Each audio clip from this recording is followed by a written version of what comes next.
को तेरे को याद है तो अच्छी बात है, नहीं याद तो एक बस एक कॉन्सेप्ट बताने के लिए बताया था। सही कह रहा है वैसे तू, ठीक है ना। मेन फंक्शन सेटोलिसल का यही है, न्यूट्रिशन देना, ब्लड बैरियर और इसको डिग्रेड कर देना। स्पर्मेटोजेनेसिस में हेल्प करना कैसे? सर आपकी आवाज ब्रेक हो रही है। थोड़ी कट रही है सर आपकी आवाज। Sir yes sir. मेन करवाना कौन सा? सर सर आवाज नहीं आ रही है आपकी, बहुत कट कट के आ रही है। सर आपकी आवाज बहुत ब्रेक हो रही है। क्या रही सर आवाज? ठीक है। और तीसरा सर आपकी आवाज नहीं आ रही। सर वॉइस क्लियर नहीं है आपकी।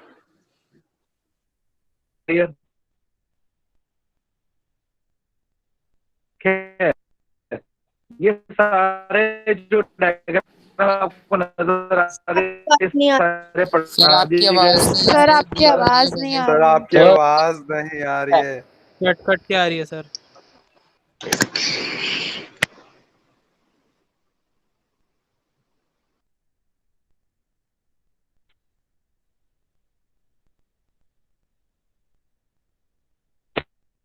अब बारीक नो सर। सर ब्रेक हो कोई के सर- आ रही है। सर अभी भी ब्रेक हो रही है। अब क्लियर आ रही है? थोड़ी कट अब ठीक है सर, अब ठीक है। सर ठीक आ रही है सर।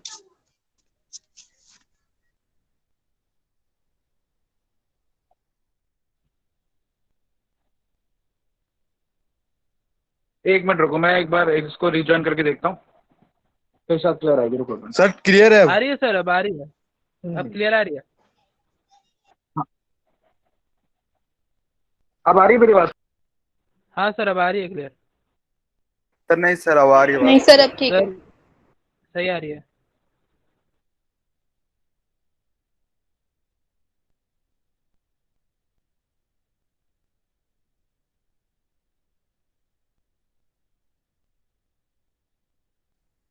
आवाज नहीं आ रही सर।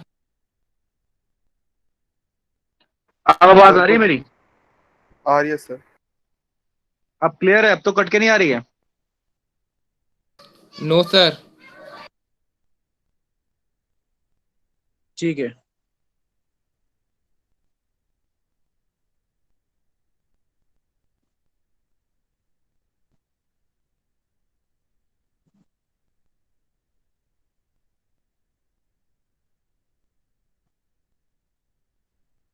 मेरी स्क्रीन अब विजिबल है आप लोगों को? Yes sir. Yes sir. ठीक है, जब दिक्कत आए तो मुझे बता दीजिएगा।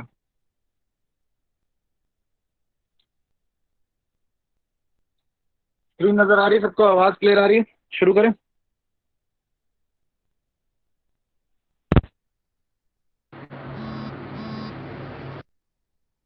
स्क्रीन नजर आ रही है, आवाज आ रही है? शुरू करें? Yes sir. Yes sir. Yes sir. ठीक है जी सर। Yes sir. ओके। और रखें। तो ये जो डायग्राम आप सारे देख रहे हो, ये मैंने आपको लास्ट टाइम पढ़ा दिए थे, ठीक है। और मियोसिस 1 और 2 की बात भी कर ली थी, और स्पर्मेटोजेनेसिस की भी मैंने बात कर ली थी। फिर मैंने बताया था कि कुछ इंपॉर्टेंट डेफिनेशंस आई, एक बार उसको वापस से पढ़ लेते, फिर हम शुरू करेंगे। तो पहला पॉइंट था स्पर्मेटोसाइटोजेनेसिस, ठीक है। बीच बीच में कोई जो स्टूडेंट है, जब मैं पूछूं तो यस सर बोल के मुझे बता देना कि आपको समझ में आ रहा है। इस तरीके से बीच में एक एक स्टूडेंट, सब लोग नहीं, ठीक है।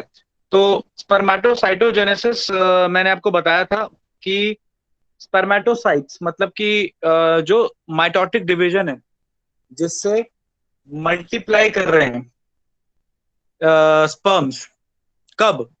अनडिफरेंशिएटेड फॉर्म में, उसको बोल रहे हैं हम स्पर्मेटोसाइटोजेनेसिस। मतलब स्पर्मेटोगोनिया का बनना, स्पर्मेटोगोनिया से ही उनका मल्टीप्लिकेशन। देखो मैंने आपको पहले ही बताया कि spermatogenesis is a continuous process, वो रुकती नहीं है। वो प्यूबर्टी के बाद से शुरू होती है और उसके बाद कंटिन्यूअसली चलती रहती है, ठीक है। ये बात क्लियर है सबको? Yes sir. अब अगर वो कंटिन्यूअसली चल रही है स्पर्मेटोजेनेसिस, तो कंटिन्यूअसली चलने के लिए माइटोसिस चाहिए होगी भाई। अगर स्पर्मेटोगोनिया ही कन्वर्ट हो रहे होते, या जितने मान लो 100 स्पर्मेटोगोनिया है, तो 100 के 100 कन्वर्ट हो रहे होते सीधा स्पर्म्स के अंदर, तो जब वो 100 स्पर्म खत्म हो जाते, उसके बाद तो फिर फर्दर स्पर्म आते ही नहीं, मेल इनफर्टाइल हो जाता।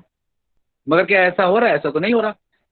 इसलिए इसका मतलब ये हुआ कि स्पर्मेटोगोनिया लिमिटेड नहीं है, वो अनलिमिटेड है। वो कंटिन्यूअसली नए नए डिवाइड हो रहे हैं। इसका मतलब वो माइटोसिस कर रहे हैं। ये एक मेजर डिफरेंस है between spermatogenesis and oogenesis। oogenesis के अंदर जो oogonia है, एक बार वो सारे के सारे बन गए, अराउंड 2 मिलियन जब वो बन गए, 2 मिलियन oogonia बनने के बाद फर्दर oogonia नहीं बनते। प्यूबर्टी के बाद oogenesis तो होता है, लेकिन वो डेवलपमेंट ऑफ ओवम है, उसमें oogonia से oogonia नहीं बनेंगे। आ रही बात समझ में? तो ये भी एक डिफरेंस है जिसमें स्पर्मेटोजेनेसिस में और oogenesis में। बाकी एक और डिफरेंस और है जो आप oogenesis में समझ जाएंगे कि oogenesis एक एज के बाद रुक जाता है।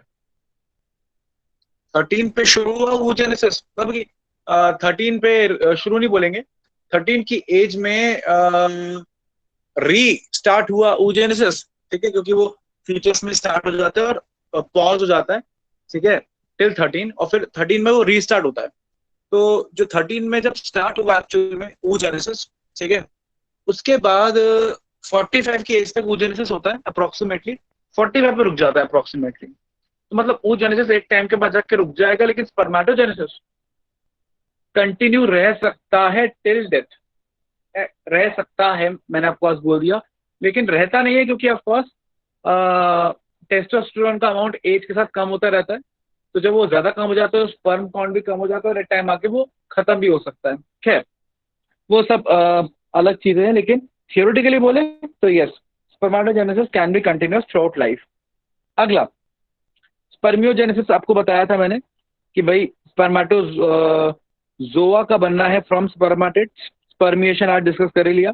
इजैकुलेशन पता है आपको, सीमन का रिलीज होना बॉडी से बाहर या मेल बॉडी से बाहर।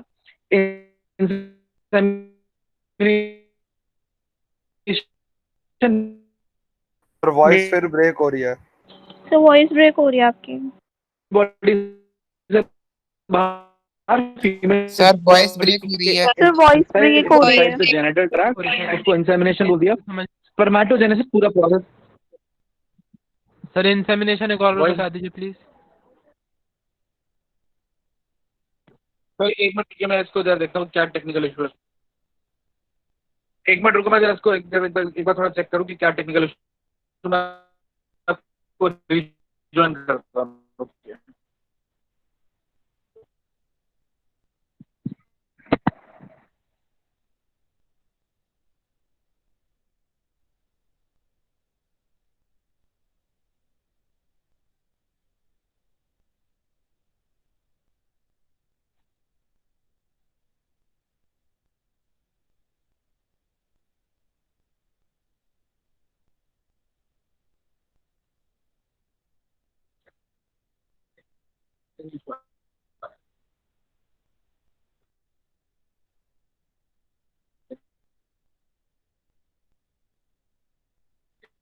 नहीं है क्या?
सर आपकी अभी भी स्क्रीन शेयर हो रही है।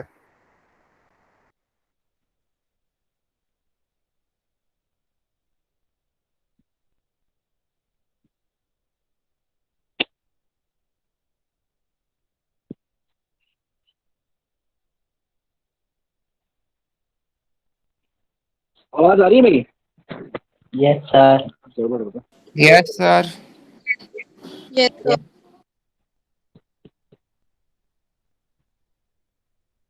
इससे भी तो मैंने बहुत पहले बोला था भाई, कुछ गड़बड़ है इसमें, अब टेक्निकल इशू तो।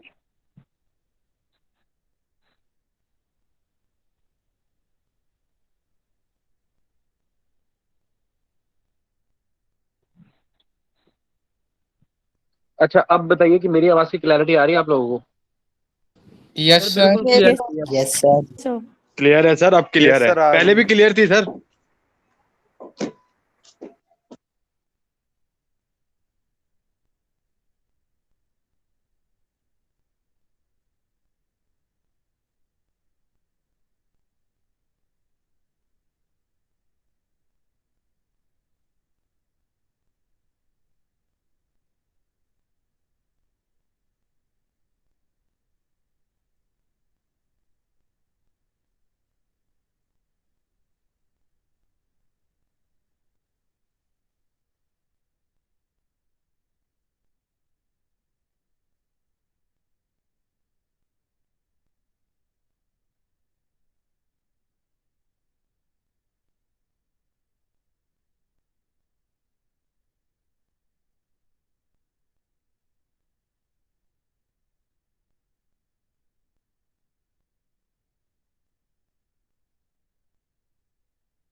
अब आप लोगों को मेरी आवाज आ रही है क्लियर?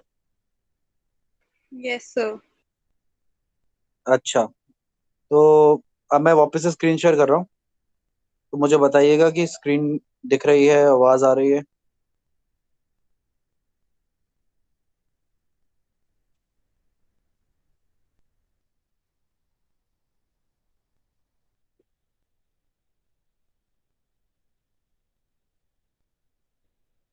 अब आपको ये मेरी स्क्रीन शो हो रही है क्लियरली? Yes sir.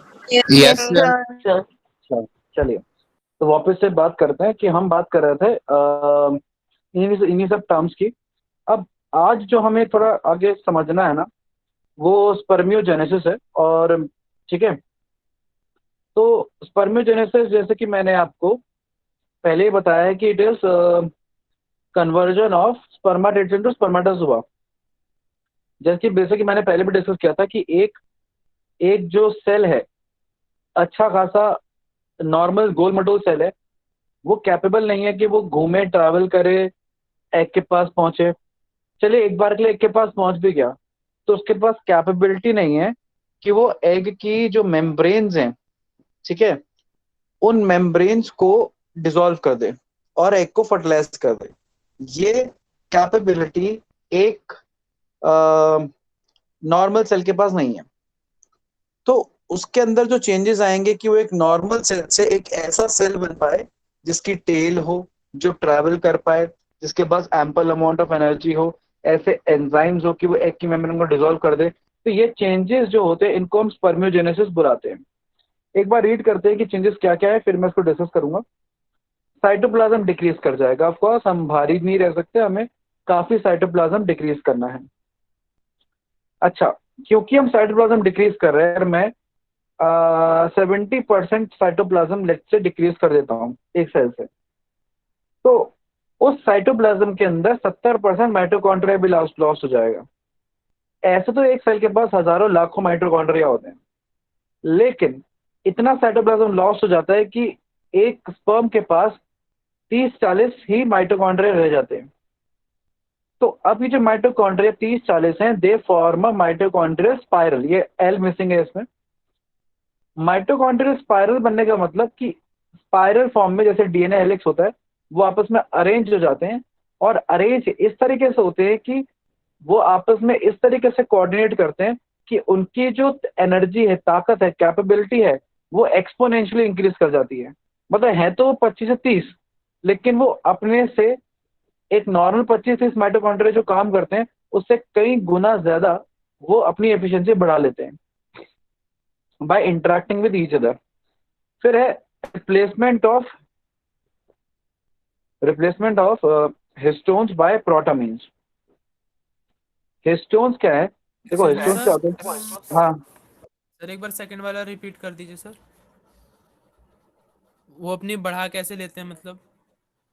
देखो, आपस में इंटरेक्ट करके वो बढ़ा लेते हैं। मतलब कि कहने का मतलब ये है कि आप ऐसे समझ लो कि आप एक बैटरी से एक लाइट जला रहे हो, ठीक है ना। अब आपने 10 बैटरी एक साथ कंबाइन कर ली, तो उससे आप एक बड़ा बल्ब जला सकते हो। तो मतलब एज अ यूनिट काम करते हैं वो, rather than individual. Okay sir. अगला वाला क्या है? Replacement of histones by protamines. तुमको याद होगा तो हिस्टोन्स क्या है कि प्रोटीन्स है जो डीएनए में होते हैं, डीएनए से बाइंडेड होते हैं। क्यों होते हैं? क्योंकि भाई हिस्टोन्स होते हैं पॉजिटिवली चार्ज, डीएनए होता है नेगेटिवली चार्ज, और ये क्या करते हैं, उसको स्टेबिलिटी देते हैं। अब हिस्टोन हैवी है, तो हमने हिस्टोन्स हटाए और प्रोटामीन्स डाल दिए। प्रोटामीन्स थोड़े लाइट हैं, ये छोटे छोटे ग्रुप्स हैं, काम वही कर रहे हैं, न्यूट्रलाइज कर रहे हैं डीएनए को, लेकिन बीइंग लाइटर, तो ये डीएनए को थोड़ा लाइट बनाते हैं। सर आपकी आवाज बीच में लैग हो गई थी। आपने हिस्टोन के बाद क्या बोला? मैंने बोला हिस्टोन्स जो है वो प्रोटीन्स हैं जो कि डीएनए को स्टेबल करते हैं, क्योंकि हिस्टोन पॉजिटिवली चार्ज है, डीएनए नेगेटिवली चार्ज है। ये आपको पढ़ाया 11th में। अब हिस्टोन्स ओवरऑल हैवी होते हैं, तो मैंने क्या किया, हिस्टोन्स हटाए, उसकी जगह एक दूसरे ग्रुप ऑफ प्रोटीन्स या स्मॉल पेप्टाइड्स यूज किए, नोन एज प्रोटअमाइन्स। अब ये क्या करते हैं, ये काम वही कर रहे हैं जो हिस्टोन कर रहे होते हैं, बस they are way lighter than histones, जिससे ओवरऑल स्पर्म का वेट लाइट हो जाता है। ठीक है। अच्छा, अगला है conversion of Golgi into acrosome. ये मैंने आपको पढ़ाया है, जब सेल पढ़ाया था ना आपको, तो गोल्जी अपैरेटस का फंक्शन बताया था कि ये एक्रोसोम बनाता है स्पर्म में। तो जो गोल्गी है वो फ्यूज करके एक्रोसोम बनाएगा, और एक्रोसोम में होंगे बहुत सारे एंजाइम, जैसे एंजाइम नंबर 1 जोना लाइसिन, जो जोना पेलुसिडा को डिग्रेड करेगा। कोरोना पेनिट्रेटिंग एंजाइम, जो ये कोरोना रेडिएटा एक लेयर है, ठीक है ना, एग के बाहर, उसको डिग्रेड करेगा। ठीक है। हाई यूरानिडेज, जो कोरोना रेडिएटा के सेल्स को सीमेंटिंग पार्ट को डिग्रेड करेगा।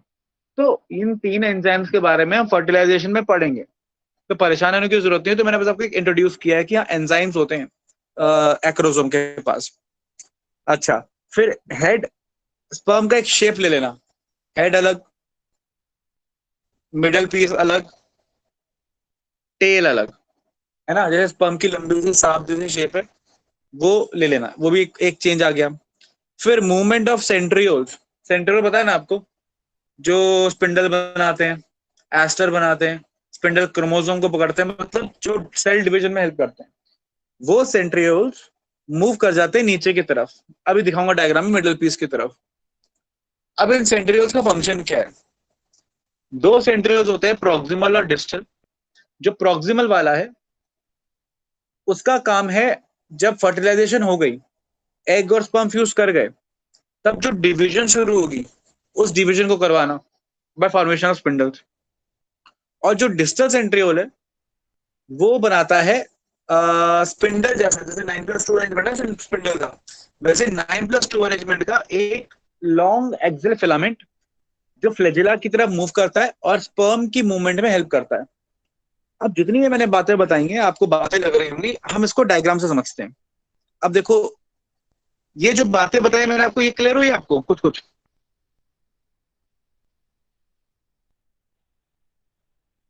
Yes sir.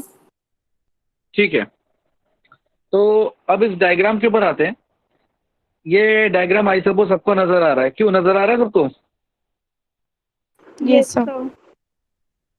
चलिए, तो अभी स्टेप में है 1 2 3 4 5 6। अब आप ध्यान से देखो, ये स्पर्मेटिड है गोल मटोल सा, धीरे धीरे ये इलांगेट हो रहा है। पहले आप शेप पे आओ, धीरे धीरे इलांगेट हुआ, इलांगेट हुआ, इलांगेट हुआ, ये बन गया इधर इसका हेड, ये बन गया मिडल पीस, और देखो ये बनती जा रही है इसकी टेल। तो ये चेंजेस हो रहे हैं। अच्छा, और क्या चेंज हुआ? ये देखो ऊपर देखा ग्रीन ग्रीन गॉल्जी, ये जो ग्रीन ग्रीन स्ट्रक्चर है ऊपर हल्की सी लाइन है, ये गॉल्जी है। ये गॉल्जी फ्यूज हुआ, फ्यूज हुआ, फ्यूज हुआ, और अल्टीमेटली बन गया एक्रोसोम। ठीक है, एक्रोसोम बन गया जो एंजाइम कंटेन कर रहा है। ठीक है, और देखो ये जो लाल लाल डॉट नजर आ रहे हैं, ये जो लाल लाल डॉट्स हैं, ये सब इकट्ठे हुए ये बन गया माइटोकॉन्ड्रियल स्पाइरल। देख रहे हो, ये माइटोकॉन्ड्रियल स्पाइरल है पूरा। ठीक, तो मतलब ये अच्छा फ्लैजिलम लाइक स्ट्रक्चर बन गया। ये स्टेप्स हैं, ये चेंजेस हैं जो हो रहे हैं किसके अंदर? एक स्पर्मेटिड के अंदर, और इसी को बोलते हैं स्पर्मियोजेनेसिस, या एक और टर्म है जो कहीं जगह नहीं दिया होता, स्पर्मेटेलियोसिस। स्पर्मेटिलिओसिस, स्पर्मेटेलियोसिस भी बोलते हैं स्पर्मियोजेनेसिस को। तो कभी टर्म आ जाएगी स्पर्मेटेलियोसिस क्या है, तो पागल मत हो जाना, स्पर्मेटेलियोसिस का मतलब स्पर्मियोजेनेसिस ही होता है।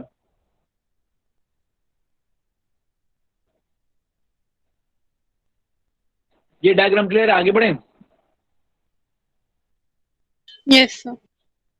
अच्छा, ये डायग्राम मेरे खास कुछ मतलब का नहीं है, तो मैं समझाने के लिए था। मेरे मेन मतलब का डायग्राम तो आ रहा है अब, मुझे ये डायग्राम समझना है।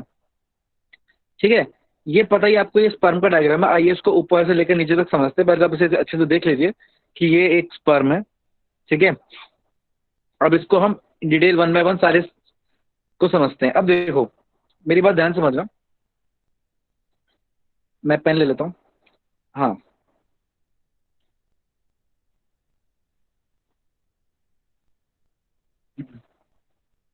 अब देखो ये जो ऊपर की तरफ आप देख रहे हो, ये यहाँ पर ऊपर की तरफ स्ट्रक्चर, ये एक्रोसोम हो गया, हेड इसका। ये वाला पार्ट न्यूक्लियस हो गया। ठीक है, तो ऊपर एक्रोसोम है और फिर ये क्या हो गया? न्यूक्लियस। न्यूक्लियस में काला काला क्या है? जेनेटिक मटेरियल है। अब आप ये देखो कि इसके अंदर एक ये जो मेम्ब्रेन है ना बाहर की, ये इसकी प्लाज्मा मेम्ब्रेन है। ठीक है भाई, जैसे बाइलिपिड लेयर होती है नॉर्मल। ठीक, अच्छा अब देखो एक तो ये प्लाज्मा मेम्ब्रेन है। अब अंदर की तरफ देख रहे हो एक लेयर नजर आ रही है। अब ये लेयर अगर ध्यान से देखोगे, ये इस लेयर को अगर ध्यान से देखोगे तो आप क्या देख पाओगे अच्छे से कि एक्रोसोम की ही मेम्ब्रेन, एक्रोसोम की मेम्ब्रेन ये अंदर की तरफ आ रही है, ये अंदर। ठीक है, जिसको हमने एक्रोसोमल शीथ बोल दिया। भाई एक्रोसोम कैसे है? ये एक्रोसोम हो गया, ये ऐसे है एक्रोसोम इस तरीके से। ठीक, आ रही बात समझ में? अच्छा, इसके अंदर ये हो गया न्यूक्लियस, डीएनए वीएनए, ये एक्रोसोमल शीथ हो गई, और ये हो गई ऊपर ऊपर plasma membrane. Got the concept? ठीक है भाई, वापस से बताता हूं। ये ग्रीन ग्रीन वाला पार्ट मान लो, ये सारा का सारा एक्रोसोम हो गया। मैं पूरा एक वापस को वापस से बनाता हूँ, इरेज ऑल करता हूँ। पहले हमने बनाया एक्रोसोम ग्रीन से, ये हो गया एक्रोसोम।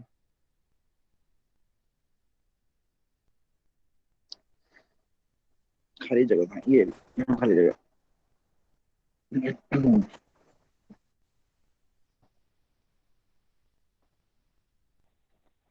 ओके, तो ये हुआ हमारा एक्रोसोम।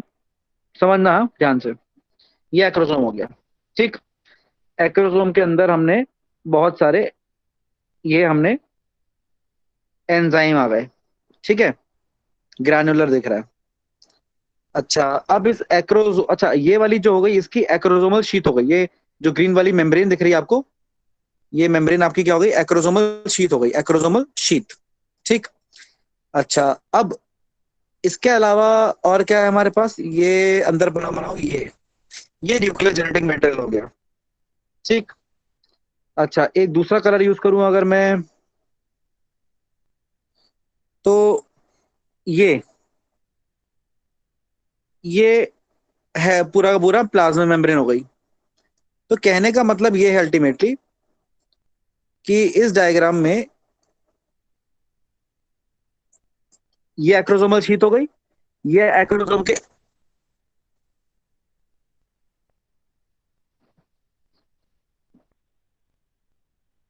ये एक्रोसोम के एंजाइम हो गए, एक्रोसोम के एंजाइम जो बताया आपको, है ना।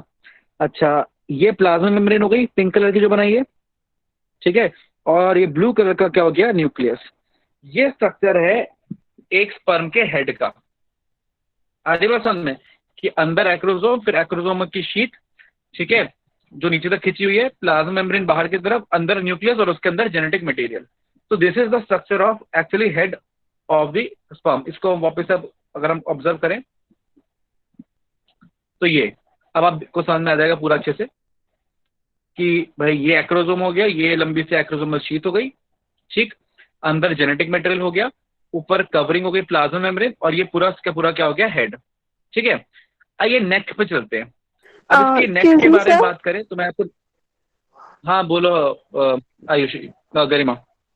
सर तो मतलब जो ये है स्पर्म, इसमें एक्रोसोमल शीथ ही न्यूक्लियर मेम्ब्रेन का काम कर रही है। नहीं नहीं, न्यूक्लियर मेम्ब्रेन है, ठीक है, लेकिन अभी इसमें वो क्लियरली विजिबल नहीं है, ठीक है। Nuclear membrane is there, okay sir. Acrosomal sheet nuclear membrane का काम नहीं करेगी, ठीक है। न्यूक्लियर मेम्ब्रेन रहेगी एकदम, ठीक है, ओके। बाकी अगर मैं थोड़ा सा आपके और क्लैरिटी पे जाऊं तो ध्यान से सुनना, स्पर्म जो होता है ना, डेवलप करते करते धीरे धीरे अपना प्रोफेस में आना शुरू कर देता है। मतलब जब एग, जब स्पर्म फर्टिलाइज करता है ना इसके साथ, क्या कहते हैं इसको, एग के साथ, तो वो प्रोफेस में आना, वो प्रोफेस में आ चुका होता है उस टाइम पे। मतलब वो फर्टिलाइज जब करता है वो ऑलरेडी प्रोफेस में होता है, ठीक है। तो जिसकी वजह से न्यूक्लियर मेम्ब्रेन बहुत ही डिफ्यूज्ड और डिग्रेडेड इस तरीके की रहेगी, मतलब प्रॉपर तरीके से कवर्ड नहीं होगी, होगी धीरे धीरे वो डिग्रेडिंग वाली स्टेज पे जा रही होगी। समझ गई Garima? Yes sir. Sir okay mitosis वाला प्रोफेस ना? भाई, प्रोफेस माइटोसिस तो मियोसिस में ही होता है। नहीं सर। हाँ, ओके। तो अब आप आगे समझो। अब नेक की अगर बात करें, मैं वापस से डायग्राम बनाऊं, ये देखो, मान लो कि ये नेक है, ठीक। अब नेक में अगर हम देखें तो मैं थोड़ा कलर चेंज करता हूँ। आपने दो बना दिए, ये एक सेंट्रियोल और ये दूसरा सेंट्रियोल, ठीक है ना। अब ऊपर वाला हो गया प्रॉक्सिमल सेंट्रियोल, नीचे वाला हो गया डिस्टल सेंट्रियोल, ठीक है। अब जो प्रॉक्सिमल सेंट्रियोल है उसका फंक्शन मैंने बताया कि जब ये स्पर्म एग से फ्यूज करेगा तो जाइगोट का जो डिवीजन है, जैसे ये जाइगोट है उसका जो डिवीजन है उसमें हेल्प करेगा कौन, प्रॉक्सिमल सेंट्रियोल। आ रही बात समझ में? तो वो तो उसका ये फंक्शन हुआ, ठीक है, ओके। डिस्टल सेंट्रियोल का क्या फंक्शन है? अब देखो, सेंट्रियोल से आपको पता है कि स्पिंडल निकलता है, सेंट्रियोल के पास ही बेसल बॉडी होती है जहां से फ्लैजिला भी निकलता है। पता है ना आपको, सेंट्रियोल ही फ्लैजिला और सीलिया का भी सोर्स रहता है। तो अब अगर हम बात करें डिटेल में, तो ये जो डिस्टल सेंट्रियोल है, इसी में से ना 9+2 अरेंजमेंट का, याद है आपको 9+2 अरेंजमेंट माइक्रोट्यूब्यूल्स का, कि 9 माइक्रोट्यूब्यूल बाहर की तरफ और 2 माइक्रोट्यूब्यूल बीच में सेंटर की तरफ, स्ट्रक्चर ऑफ फ्लैजिला या सीलिया, टीएस ऑफ फ्लैजिला, याद है कुछ 9+2 arrangement? Yes sir. Yes sir. ठीक है, अगर याद है तो वही 9+2 अरेंजमेंट इसका है। अच्छा, इसको हमने क्या बोला, इसको बोलते हैं एक्सियल फिलामेंट, ठीक है। तो ये 9+2 अरेंजमेंट का एक्सियल फिलामेंट है। अच्छा, फ्लैजिला बीट करता है ना, तो एक्सियल फिलामेंट भी बीट करता है। जैसे फ्लैजिला दाएं बाएं इस तरीके से बीट करता है, तो भाई ये भी ऐसे ऐसे ऐसे क्या क्या करेगा, बीट करेगा। अब जो ऐसे ऐसे बीट करेगा तो स्पर्म भी ऐसे ऐसे ऐसे चलता हुआ जाएगा। आ रही है बात समझ में? क्लियर है पॉइंट? तो स्पर्म की जो मूवमेंट के लिए रिस्पॉन्सिबल है, वो रिस्पॉन्सिबल है कौन, एक्सियल फिलामेंट। अच्छा, एक्सियल फिलामेंट तो है ही, साथ में अगर आप ध्यान से समझें तो यहां पर डायग्राम में देखें तो यहां पर एक्सियल फिलामेंट पूरी टेल के अंदर है, देख रहे हैं, ऊपर से आ रहा है और टेल के अंदर जा रहा है। तो कहने का मतलब ये हुआ कि ये यहाँ से आके ये पूरा का पूरा टेल के अंदर है। तो आप ऐसा भी बोल सकते हैं कि जो उसकी टेल है वो घूमेगी भाई, एक्सियल फिलामेंट घूमेगा तो भाई टेल घूमेगी, टेल कभी ऐसे इस तरीके घूमेगी। तो इसलिए टेल के मूवमेंट से क्या होगा, मूवमेंट होगा। तो आप कह सकते हो लोकोमोशन के लिए या तो टेल रिस्पॉन्सिबल है या बोल सकते हो एक्सियल फिलामेंट रिस्पॉन्सिबल है, दोनों ही एक ही बात है। ठीक, अच्छा अब आगे समझते हैं। अब ये तो बात हुई नेक की कि भाई नेक में दो सेंट्रियोल है, प्रॉक्सिमल और डिस्टल। मिडिल पीस की बात करते हैं। अब अगर मैं मिडिल पीस बनाऊं, वापस से डायग्राम बनाऊं इस तरीके से, मान लीजिए मिडिल पीस है, तो मिडिल पीस में क्या होगा ना, समझेगा फटाफट से। इस तरीके से माइटोकॉन्ड्रिया है, मतलब कि ऐसे स्पाइरल की फॉर्म में अरेंज, मतलब कि मान लो ये एक माइटोकॉन्ड्रिया, ये दूसरा माइटोकॉन्ड्रिया, तीसरा, चौथा, पांचवा, छठा, ठीक है ना, इस तरीके से। आ रही है बात समझ में? मतलब कि और थोड़ा बेटर बनाओ तो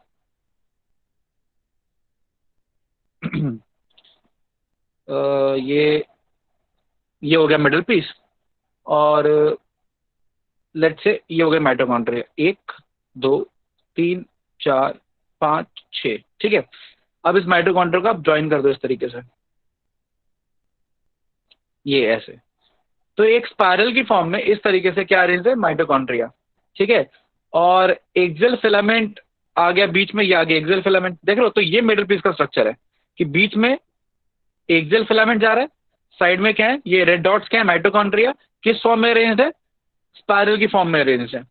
तो ये स्ट्रक्चर हो गया मिडिल पीस का, और उसके ऊपर क्या है, नेक है। मान लो ये प्रॉक्सिमल सेंट्रियोल, जो मैंने ब्लैक से डार्क किया, ये हो गया proximal centriole, sorry distal centriole. तो डिस्टल सेंट्रियोल से एक्सियल फिलामेंट निकला, उसके अराउंड अरेंज है माइटोकॉन्ड्रिया स्पाइरल की फॉर्म में। बस यही स्ट्रक्चर है। अच्छा, एनसीईआरटी में लेबल्ड नहीं है, लेकिन अब आप देखिएगा डायग्राम के अंदर एक और चीज है, रिंग सेंट्रियोल। भाई एक रिंग की फॉर्म में एक सेंट्रियोल और रहता है स्पर्म के अंदर, इसका एग्जैक्ट फंक्शन जो है वो नोन नहीं है, ठीक है। तो एक रिंग फॉर्म में सेंट्रियोल प्रेजेंट है।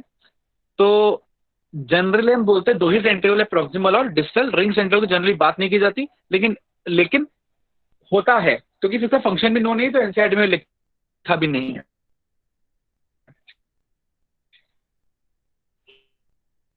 ठीक है। सर तो आपकी ये वॉइस ब्रेक हो रही है। डायग्राम हो गया किसका, स्पर्म का। मैं वापस से इसको एक बार पूरा ओवरऑल क्लियर कर देता हूँ। तो स्पर्म के डायग्राम हमने देखा कि 3 पार्ट्स में डिवाइडेड है। हेड, अब आ रही है, यस सर। मेरी आवाज अब आ रही है। Yes sir. Yes, sir. Last का यस समझ में सर। आया? Ring centriole. हाँ, तो रिंग सेंट्रियोल का फंक्शन नोन नहीं है, तो लेकिन होता है, खैर। तो अल्टीमेटली में मैंने क्या समझा कि स्पर्म का एक तो भैया हेड हो गया, ये पार्ट, ठीक। अच्छा, फिर नेक हो गया, नेक में आएंगे सेंट्रियोल्स। कौन सेंट्रियोल, प्रॉक्सिमल और डिस्टल। फिर तीसरा आया मिडिल पीस, मिडिल पीस में माइटोकॉन्ड्रियल क्लाउड आएगा या माइटोकॉन्ड्रियल स्पाइरल आएगा। और उसके बाद मिडिल पीस के बाद आएगी टेल। अच्छा, टेल में ना आप देखो साइटोप्लाज्म पहले ही खत्म हो जाएगा, मतलब टेल के आखिरी पार्ट में एक्सियल फिलामेंट तो है, लेकिन साइटोप्लाज्म नहीं है। क्लियर है पॉइंट, आ रही बात समझ में? तो that is all about the structure of the sperm, ठीक। अच्छा, एक्रोसोम के जो एंजाइम्स है ना, उसको हम बोलते हैं sperm lysin, sperm lysin enzymes.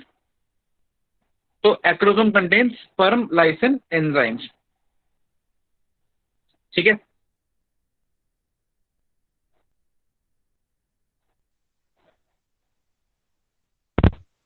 चलिए आगे बात एक्सक्यूज मी सर। स्पर्म का स्ट्रक्चर क्लियर है सबको? कोई डाउट तो नहीं किसी को? कोई डाउट तो पूछो और आगे बढ़ रहे हैं। एक डाउट है सर। सर प्रॉक्सिमल सेंट्रियोल क्या? का एक हाँ, और बोल बोल बोल जल्दी बोल। सर प्रॉक्सिमल सेंट्रियोल का एक और बार फंक्शन बता दीजिए, क्या बताया था आपने? बेटा जब, पता है क्या होता है, स्पर्म एग से फ्यूज करेगा। अब एग के पास अपना सेंट्रियोल नहीं होता, ठीक है, तो स्पर्म का जो सेंट्रियोल है वही सेंट्रियोल अल्टीमेटली फिर से डिवाइड करता है दो सेंट्रियोल्स में, और फिर ये पहला डिवीजन कॉज करते हैं। मतलब कि फर्टिलाइजेशन के बाद जो पहला डिवीजन है वो जिम्मेदारी है प्रॉक्सिमल सेंट्रियोल की। और सर डिस्टल सेंट्रियोल का क्या फंक्शन था? मैं पिटा लाऊंगा लड़की, तो सुन क्या रही है? जब से बता रहा हूँ एक्सिल फिलामेंट बना रहा है। ये फिलामेंट जो जिसको एक्सिल फिलामेंट बोल रहे, कौन बना रहा है? ये किसने बनाया है? डिस्टल सेंट्रियोल ने। तब से ये तो गा रहा हूँ मैं कब से।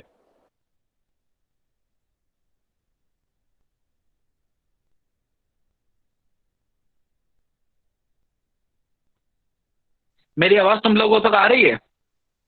हाँ सर, क्लियर आ रही है। Yes, sir. तो ये कौन पूछ रहा था मुझसे ये डिस्टल सेंट्रियोल का फंक्शन? आयुषी।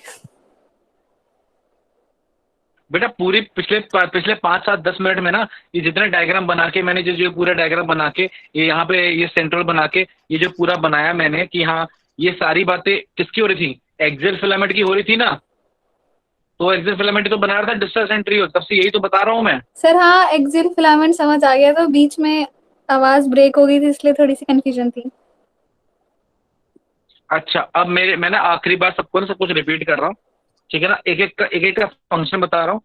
अब किसी को डाउट हो तो मुझसे पूछ लेना। अब 1 बाय 1 मैं एक फटाफट से रिवाइज करा रहा हूँ। एक्रोसोम का फंक्शन एंजाइम रिलीज करना, एग को फर्टिलाइज कराना। क्लियर?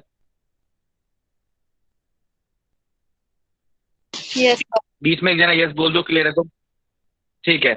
प्रॉक्सिमल सेंट्रियोल का फंक्शन जब फ्यूज हुआ स्पर्म एग के साथ तो पहला डिवीजन कराना, यानी first division after zygote formation, वो हो गया प्रॉक्सिमल सेंट्रियोल का फंक्शन। क्लियर है? Yes, sir. Yes, sir. ये जो फिलामेंट है एक्सियल फिलामेंट, ये बनाना फंक्शन डिस्टल सेंट्रियोल का। क्लियर? Yes sir. ये जो स्पर्म नाचता हुआ एग के पास पहुंचेगा, ये नाचते हुए जाना, इसके लिए जो एनर्जी है, जो मूवमेंट है, टेल की मूवमेंट है, इस ट्यूल के मूवमेंट के लिए जो एनर्जी लग रही है, एटीपी लग रहा है, वो पावर हाउस यानी माइटोकॉन्ड्रिया देगा। तो माइटोकॉन्ड्रिया का फंक्शन एनर्जी प्रोवाइड करना फॉर द मूवमेंट। क्लियर है? Yes Yes, sir. sir. Axial filament का फंक्शन लोकोमोशन में। क्लियर? Yes sir. और बाकी तुम्हें न्यूक्लियस और डीएनए का फंक्शन पता है। क्या फंक्शन होगा राज ये है न्यूक्लियस का?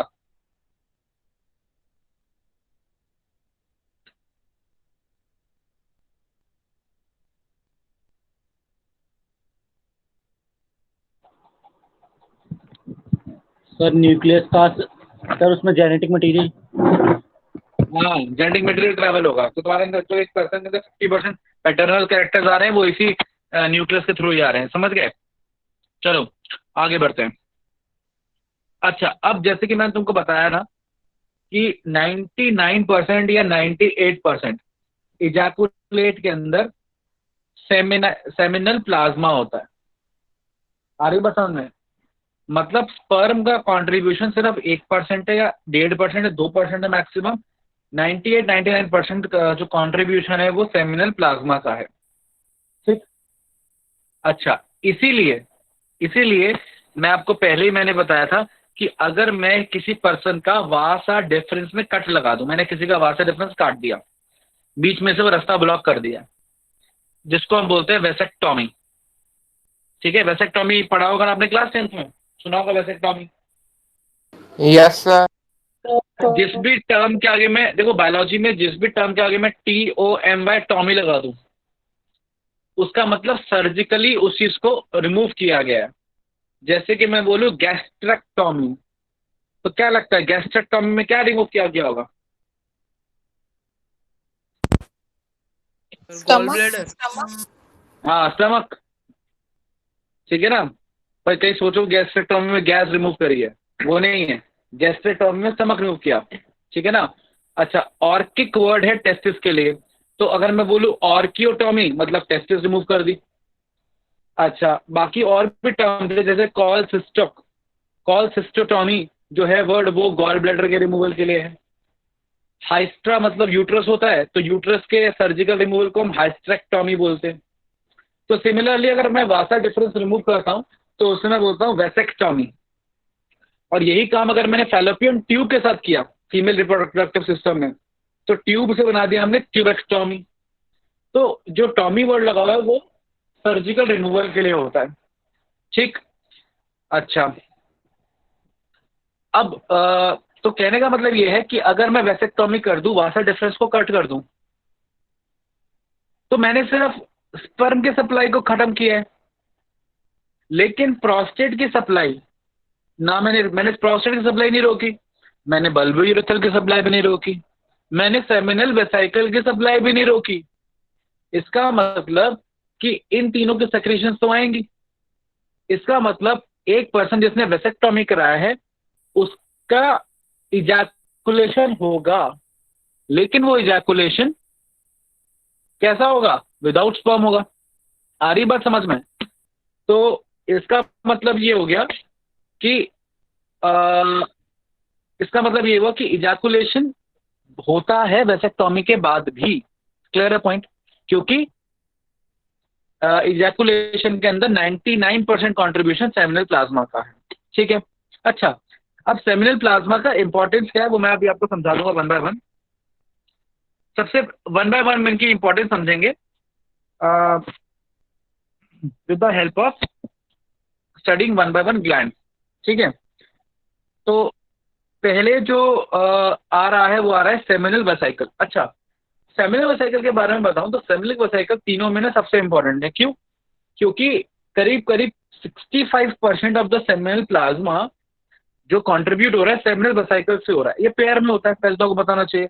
अच्छा, ये ग्लैंड है, कैसा ग्लैंड है? ये ट्यूबुलर ग्लैंड है। कैसा ट्यूबुलर ग्लैंड है? कॉइल्ड ट्यूबुलर है। पता था ना को ट्यूब स्ट्रेट हो सकती है, कॉइल्ड हो सकती है। तो कॉइल्ड ट्यूबुलर ग्लैंड है, ठीक आपके स्वेट ग्लैंड जैसा ही है, कॉइल्ड ट्यूबुलर। अच्छा, पहला क्या रिलीज कर रहा है? रिलीज करता है, समझेगा, प्रोस्टाग्लैंडिन्स। इनके फंक्शन भी लिखे हुए हैं, यूट्राइन एस्पायरेशन। अब देखो अब इंपॉर्टेंट समझना, प्रोस्टाग्लैंडिन ना आपको प्रोस्टाग्लैंडिन आपने पहले भी सुना होगा। सुना है प्रोस्टाग्लैंडिन? क्लास 11 में पढ़ाया था कुछ इसके बारे में, याद है कुछ? नहीं सर, सर कोई एक आइडिया नहीं है। दक्ष, सर लिपिड्स में पढ़ाया दक्ष था। ये A01 यमुना विहार।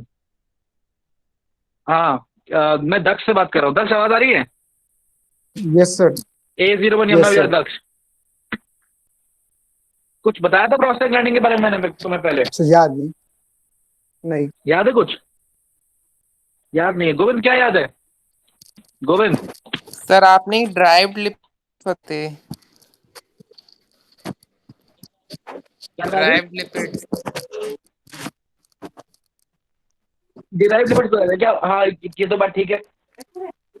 क्या बताया था मेघा प्रोस्टाग्लैंडिन के बारे में? किसी को याद है प्रोस्टाग्लैंडिन के बारे में कुछ बताया था मैंने?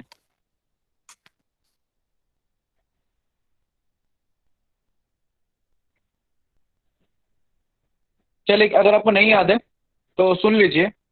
प्रोस्टाग्लैंडिन ना, देखो, है तो लिपिड के डेरिवेटिव। लिपिड के डेरिवेटिव कौन से लिपिड के डेरिवेटिव है? They all are derivative of arachidonic acid. अबे आर्किडोनिक एसिड क्या है? Arachidonic acid is a semi essential कह सकते हैं फैटी एसिड। इसमें 20 कार्बन होते हैं और 4 डबल बॉन्ड होते हैं। मतलब ये अनसैचुरेटेड रेटेड है विथ 4 डबल बॉन्ड्स। इससे डिराइव होते हैं बहुत सारी चीजें, प्रोस्टाग्लैंडिन्स, ल्यूकोटरीन्स, थ्रोम्बोक्सिन्स। तो प्रोस्टाग्लैंडिन हार्मोन लाइक लिपिड्स हैं। ये हार्मोन की तरह काम करते हैं, मैसेज करते हैं, बहुत सारी चीजों को स्टिमुलेट करते हैं। तो जैसे कुछ फंक्शंस में, एक फंक्शन मैंने बताया होगा यूट्राइन कॉन्ट्रैक्शन। मतलब प्रोस्टाग्लैंडिन यूट्राइन कॉन्ट्रैक्शन कॉज करेंगे, हल्के हल्के यूट्रस की कॉन्ट्रैक्शन कॉज करेंगे। तो सीमन में ना प्रोस्टाग्लैंडिन होता है, ये यूट्रस की कॉन्ट्रैक्शन कॉज करेगा। ठीक है, अब कॉन्ट्रैक्शन कैसे हो रही है भाई? यूट्रस में जो बात करें तो यूट्रस की 3 लेयर्स हैं। सबसे अंदर वाली एंडोमेट्रियम, बीच वाली मायोमेट्रियम और सबसे बाहर वाली पेरीमेट्रियम। अब इन तीनों लेयर्स के अंदर जो सबसे मोटी लेयर है वो कौन सी है? मायोमेट्रियम। और मायोमेट्रियम नाम क्यों है? मायो का मतलब मसल, मतलब ये वो वो लेयर है यूट्रस की जो हाईली कॉन्ट्रैक्टाइल है, मस्कुलर है। ये उस मायोमेट्रियम को स्टिमुलेट करता है जिसकी वजह से मायोमेट्रियम हल्का हल्का कॉन्ट्रैक्ट करती है। ठीक उस तरीके से जैसे आपका ईसोफेगस कॉन्ट्रैक्ट करता है और पेरिस्टाल्टिक मूवमेंट करता है। पता है ना आपको ईसोफेगस के पेरिस्टाल्टिक मूवमेंट के बारे में गोविंद? Yes sir. तो क्या होता है ईसोफेगस के पेरिस्टाल्टिक मूवमेंट से गोविंद?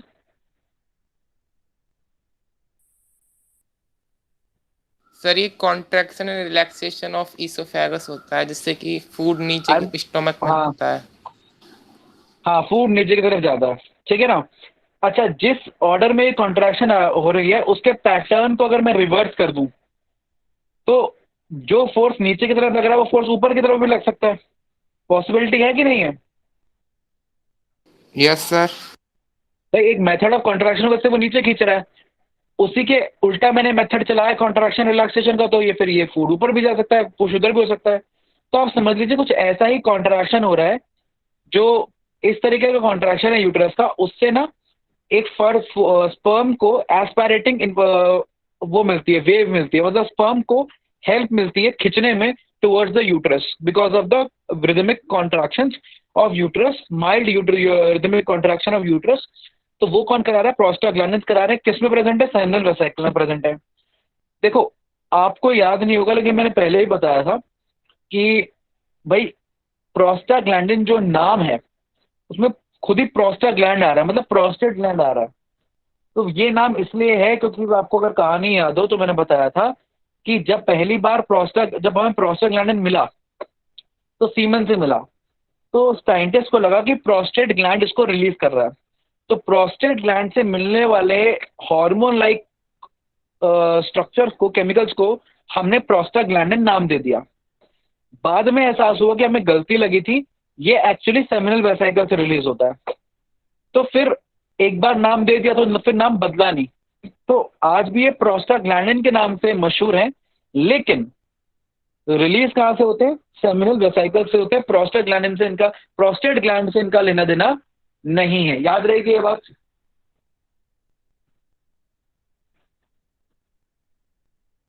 Yes sir.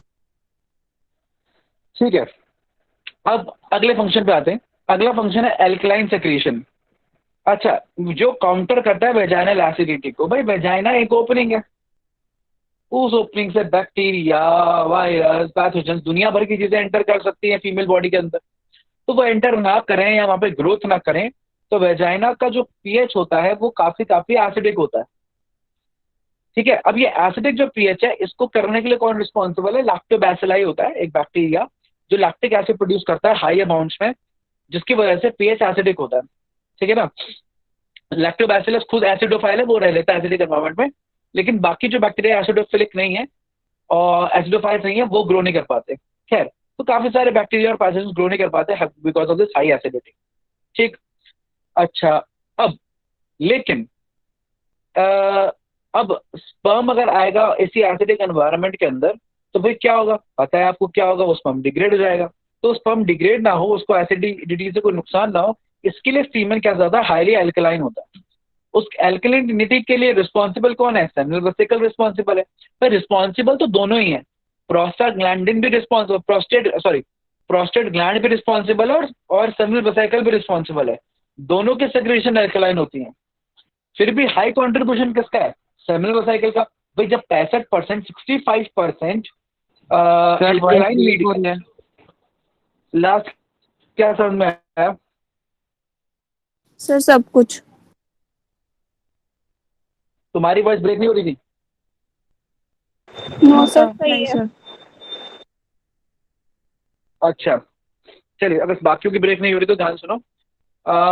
मैं क्या बता रहा था, मैंने जैसे कि पहले बताया कि हाँ कि क्योंकि ज्यादा कंट्रीब्यूशन सीमन के अंदर सेमिनल वेसिकल का है, इसलिए मानते हैं कि अल्कलाइन सेक्रेशन का मेजर कंट्रीब्यूशन किसका है?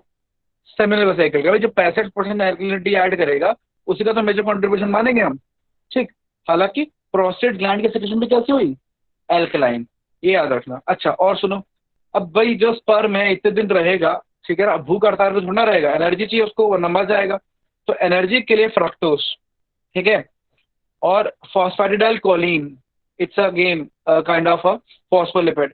ये सब एनर्जी के लिए इस्तेमाल हो रहे हैं भाई। तेल से हमें, लिपिड से हमें एनर्जी मिलती है 9 किलो कैलोरी पर ये पर ग्राम, शुगर से मिलती है। तो ये दोनों चीजें अल्टीमेटली एनर्जी के लिए क्या कर रही है, इस्तेमाल कर रहा है कौन, स्पर्म। ये भी किसमें प्रेजेंट है, सेमिनल वेसिकल में प्रेजेंट है।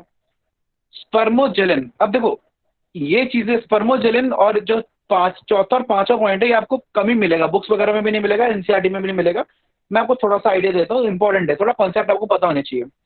देखो स्पर्मोजेलिन क्या है ना, एक केमिकल है जो स्टिकी कंसिस्टेंसी देता है स्पर्म को। देखो ये मैं बताता हूँ क्या चीज है। जब जो स्पर्म है ना, अब वो जब रिलीज होता है एजैकुलेट में, तो वो एज अ कोआगुलम रिलीज होता है। मतलब कि वो सारे के सारे जो सीमेन है ना, इकट्ठा होता है, एक साथ होता है, ग्रुप में होता है। आ रही बात समझ में, क्लियर पॉइंट। मतलब ये ऐसे बिखरे हुए नहीं होगा, ठीक है ना, small small small small droplets नहीं होंगी, ये इकट्ठा एज अ ग्रुप होगा। तो इसका जेली लाइक अपीयरेंस होगा। तो as a jelly like appearance, इकट्ठा अपीयरेंस किसने दिया, वो स्पर्मोजेलिन के लिए रिस्पॉन्सिबिलिटी है। और कौन इसमें रिस्पॉन्सिबल है, सेमिनल वेसिकल एरिड के रिस्पॉन्सिबल है। अच्छा, स्टिकी कंसिस्टेंसी के लिए बल्बो यूरिथ्रल भी रिस्पॉन्सिबल है, क्योंकि उसकी सेक्रेशन भी स्टिकी होती है। लेकिन मेजर कॉन्ट्रीब्यूशन के लिए किसका है, सेमिनल वेसिकल का, ठीक है ना। तो कोगुलन की फॉर्म में सीमन रिलीज होता है, दैट इज बिकॉज ऑफ स्पर्मोजेलिन। अच्छा, अब एक और कॉन्सेप्ट आता है। अगर मैंने गुच्छे में या कोआगुलम की फॉर्म में इकट्ठा करके अगर स्पर्म सीमन को रिलीज कर दिया, ये रिलीज के टाइम पे वो ग्रुप में होना चाहिए। अब पहुंचाओ वेजाइना में। अब वेजाइना में क्या जरूरी है कि सारे जो सीमन के स्पर्म इकट्ठे रहें या डिस्ट्रीब्यूट हो जाएं, क्या लगता है आप लोगों को? डिस्ट्रीब्यूट हो जाए। डिस्ट्रीब्यूट हो जाए। हाँ, जितना डिस्ट्रीब्यूट होंगे उतना एक एक दूसरे के इंडिपेंडेंट मूव कर पाएंगे, उतने चांसेस होंगे कोई ना कोई पहुंच जाए एक तक। हमें कौन सा सबको पहुंचाना है, हमें तो भाई किसी एक को पहुंचाना मिलियंस में से। तो ये सब अलग अलग हो जाते हैं। अच्छा, ये अलग अलग क्यों होते हैं, ये अलग अलग होते हैं प्रोस्टेट ग्लैंड की सेक्रेशन की वजह से। मतलब प्रोस्टेट ग्लैंड में ऐसे एंजाइम्स हैं जो अल्टीमेटली इनके जो फाइबर्स हैं या कोआगुलम नेचर है उसको डिग्रेड कर देता है। अब आपके मन में क्वेश्चन आ रहा होगा या नहीं भी आ रहा होगा, जो लोग नहीं ध्यान से सुन रहे, जो लोग सोच रहे होंगे, इसको इमेजिन कर रहे होंगे, उनके दिमाग में क्वेश्चन आ रहा होगा कि भाई प्रोस्टेट ग्लैंड की सेक्रेशन तो सेमिनल वेसिकल के साथ ही ऐड हो जाएगी। फिर जैसे ही वो ऐड होगी वैसे सीमेन के अंदर ये जो कोआगुलम है ये तो डिग्रेड कर जाएगा। तो फिर जो इजैकुलेट बाहर आएगा वो तो वैसे ही ग्रुप्स में आएगा। फिर तो हमारा पर्पस ही क्या हो गया स्पर्मोजेलिन का। ये समझ में रहे हो मैं क्या कहने की कोशिश कर रहा हूँ? Yes sir. कि यस सर। प्रोस्टेट ग्लैंड की जो सेक्रीशन है वो स्पर्मोजेलिन और इसके कोआगुलम नेचर को खराब कर देती है, डिग्रेड कर देती है, जो जरूरी है। और सेमिनल वेसिकल उसके कोआगुलेशन वाला के लिए रिस्पॉन्सिबल है, कोआगुलम के लिए रिस्पॉन्सिबल है। तो ये दो कॉन्ट्राडिक्टरी एंजाइम है। अच्छा, अब इसका कॉन्सेप्ट समझो। जो प्रोस्टेट ग्लैंड के अंदर जो एंजाइम्स हैं जो स्पर्म को तितर बितर करने के लिए, जो मैं सही बोल रहा हूँ इस्तेमाल को हिंदी में, तितर बितर डिस्पर्स करने के लिए रिस्पॉन्सिबल है, वो एक्चुअली एक्टिवेट होता है वेजाइना के अंदर जाके। वेजाइना के अंदर सर्टेन जो एसिडिक एनवायरनमेंट है, ठीक है ना, वो उस एंजाइम को एक्टिवेट करता है। मतलब प्रोस्टेट ग्लैंड का वो जो एंजाइम है जो उसको डिग्रेड करने के लिए रिस्पॉन्सिबल है, अलग अलग करने के लिए रिस्पॉन्सिबल है, वो इनएक्टिव रहेंगे, वो इनएक्टिव फॉर्म में रिलीज होंगे और वो एक्टिवेट होंगे वेजाइना के अंदर। तो सारा कुछ प्लान्ड है पहले से ही कि हमको हर एक चीज बहुत प्रॉपर तरीके से करनी है। समझ गए?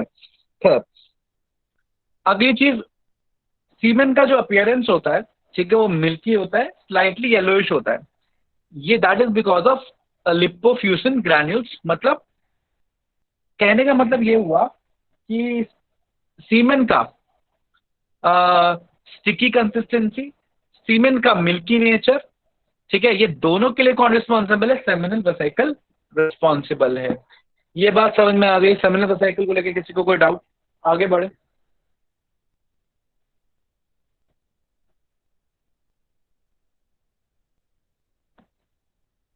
सेमिनल वेसिकल को लेकर किसी का कोई डाउट है? सर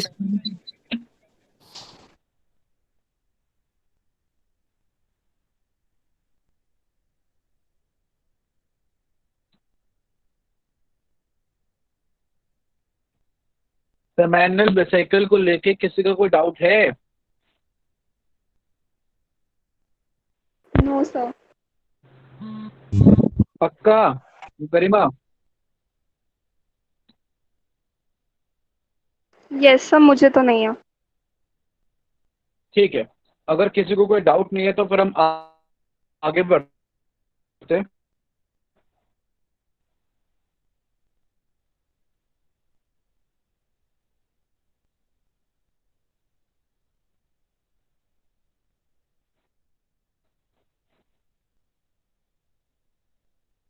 ये स्क्रीन नजर आ रही है सबको, प्रोस्टेट ग्लैंड वाली? Yes sir. Yes sir.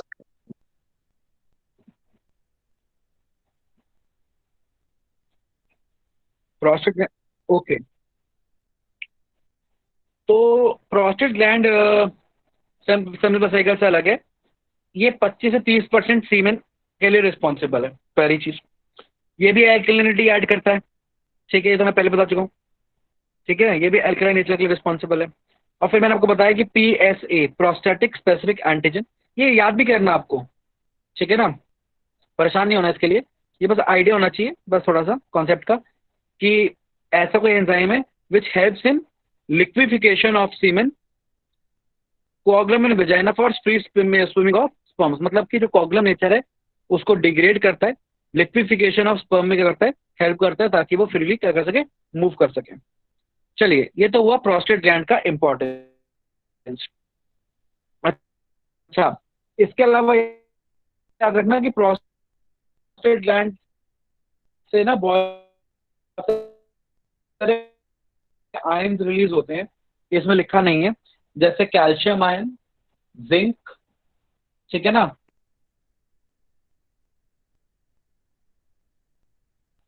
Phosphate, calcium, zinc ions, ये सारी चीजें रहेंगी। और जिंक का कंसेंट्रेशन काफी ज्यादा होता है सीमन के अंदर, ठीक है। ओके, तो ये सारे आयन, इवन सिट्रेट आयंस, भाई सिट्रिक एसिड एक इंपॉर्टेंट चीज और है। सिट्रिक एसिड एक इंपॉर्टेंट कंपोनेंट है सेमिनल वेसिकल का, ठीक है ना। लेकिन सिट्रेट आयंस आपको प्रोस्टेट ग्लैंड के सेक्रेशन में भी मिलेंगे, ग्लैंड भी है, इसके अंदर मेनली म्यूकस होता है। म्यूकस आपको पता है कि म्यूकस एक चिपचिपा केमिकल है, और ये सियालिक एसिड के में रिच होता है। सियालिक एसिड एक म्यूकोपॉलीसैकेराइड है, ठीक है ना। अब सियालिक एसिड क्योंकि म्यूकोपॉलीसैकेराइड है तो वो ज्यादा होगा, इसलिए ही वो म्यूकस लाइक सिक्रेशन होती है कॉपर्स ग्लैंड की। तो ये 1% से भी कम कंट्रीब्यूशन करता है सीमन में।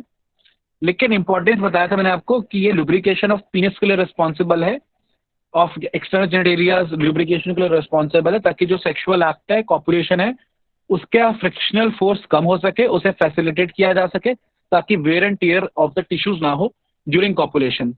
तो ये फंक्शन है तीनों ग्लैंड के जो फंक्शन है वो क्लियर है? कोई डाउट?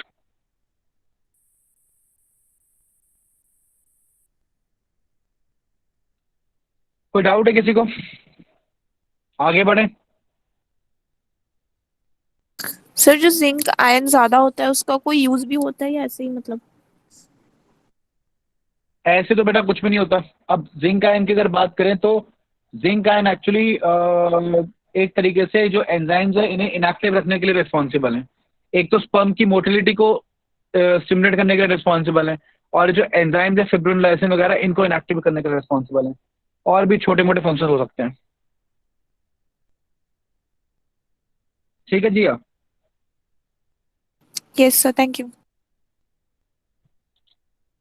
चलिए अब सीमेन के बारे में थोड़ा सा और जानते हैं, इसके बारे में कि क्या कितना इसका अमाउंट रहता है, क्या रहता है। तो वन बाय वन पढ़ते हैं। अमाउंट होता है 2 से 5 ml पर इजैकुलेट। अब ऑफ कोर्स ये वेरी करेगा person to person, race to race, piece, ठीक है ना। तो इजैकुलेट का अमाउंट जनरली कितना रहेगा? 2 to 5 ml, depends on vitality, health and even genetic composition and race of a person. है, रेसिस्ट बातें नहीं करेंगे, ज्यादा आगे बढ़ेंगे। स्टिकी कंसिस्टेंसी, तो कंसिस्टेंसी जो होती है वो स्टिकी होती है। ऑफकोर्स बल्बोयूरेथ्रल और सेमिनल वेसिकल रिस्पॉन्सिबल है। मिल्की वाइट अपीयरेंस, अगेन कौन रिस्पॉन्सिबल है? सेमिनल वेसिकल रिस्पॉन्सिबल है। पीएच 7.5 है एवरेज, मतलब 7 से 8, 8.5 तक जा सकता है। ऑन एन एवरेज अगर बात की जाए तो 7.5। आयन जैसे कि बताया citrate, zinc, potassium, sodium, magnesium, chlorate etcetera, मतलब आयन बहुत सारे होंगे, citrate, zinc, potassium, sodium, magnesium, chlorate, बहुत सारे आयन्स। न्यूट्रिएंट्स की बात की जाए तो lactic acid, citric acid seminal vesicle से आएगा, फ्रक्टोज सेमिनल वेसिकल से आएगा, ग्लूकोज, गैलेक्टोज, ये सारी चीजें भी होंगी। और ठीक है, तो ये मेन ले सकता है। कभी क्वेश्चन आता है कि फ्रक्टोज कहाँ से आता है, तो फ्रक्टोज ध्यान सर रखिएगा, आपकी आवाज फ्रक्टोज ब्रेक हो रही है। Is comes from the seminal vesicle. Question आएगा प्रोस्टा, लास्ट का समझ में आया? Fructose, citric acid. हाँ, ओके, मैं सारा रिपीट कर देता हूँ। मैंने ये बोला कि आयन ऑलमोस्ट सारे होंगे जैसे कि मैंने बताया, ठीक है ना, कि भाई सिट्रेट आयन है, जिंक है, पोटासियम है, सोडियम है, मैग्नीशियम है, क्लोरेट है, ठीक। न्यूट्रिएंट्स में लैक्टिक एसिड है, सिट्रिक एसिड है, फ्रक्टोज है, ग्लूकोज है, गैलेक्टोज है। कोई पूछेगा कि फ्रक्टोज कहाँ से आया, तो फ्रक्टोज आता है फ्रॉम सेमिनल वेसिकल, याद रखना। इवन प्रोस्टाग्लैंडिन कोई पूछेगा तो कहाँ से आएगा, सेमिनल वेसिकल से, याद रखना। ये दो क्वेश्चन कभी कभी बनते हैं, दोनों ही का आंसर सेमिनल वेसिकल है। क्लियर है पॉइंट?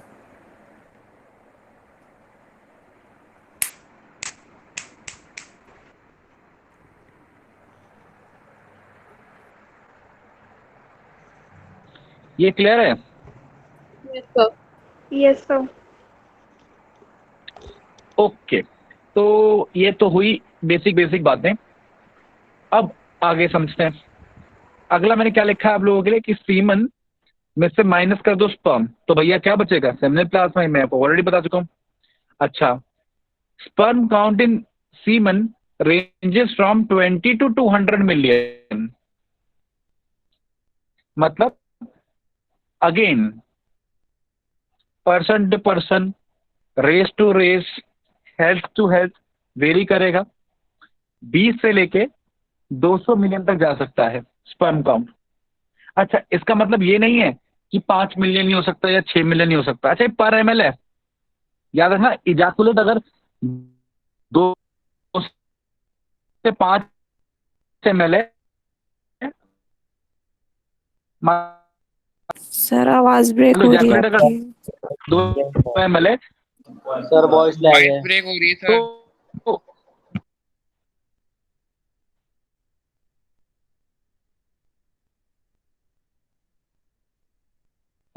उसके वॉइस उसके ब्रेक हो पर रही है एमएल सर। काउंट है ये। आ रही बात समझ में? मतलब अगर 200 मिलियन पर एमएल मान के चले तो 2 ml में 400 मिलियन स्पर्म्स होंगे।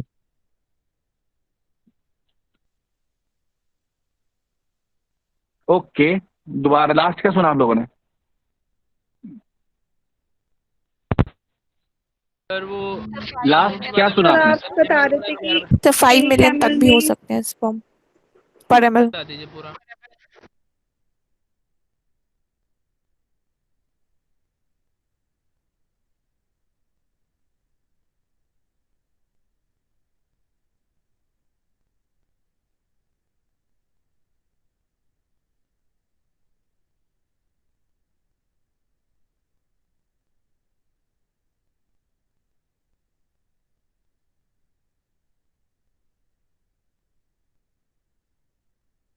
सर आवाज नहीं आ रही।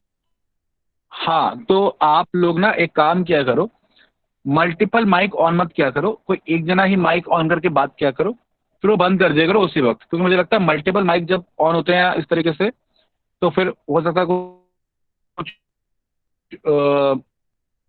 इशू आता हो। खैर, अब मेरी आवाज क्लियर आ रही है? No sir. No sir.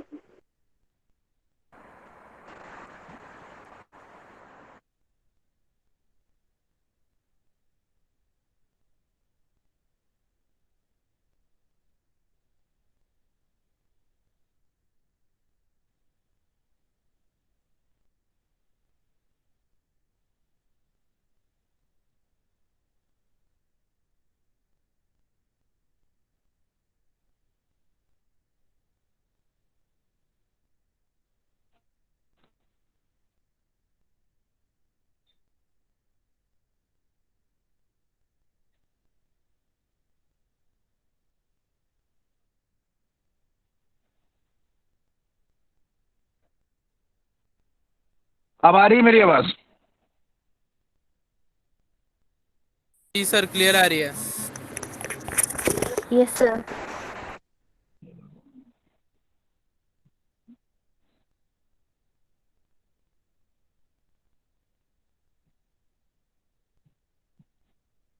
आवाज की प्रॉब्लम नहीं आती है।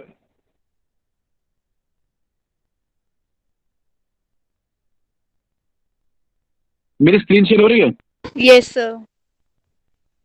Yes sir. Yes sir.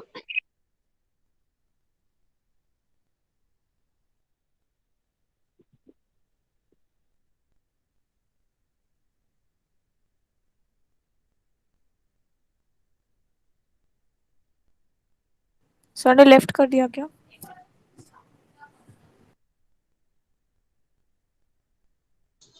Sir दोबारा कनेक्ट हो रहे हैं शायद। दोबारा कनेक्ट कर रहे हैं सर, थोड़ा सा वेट करो।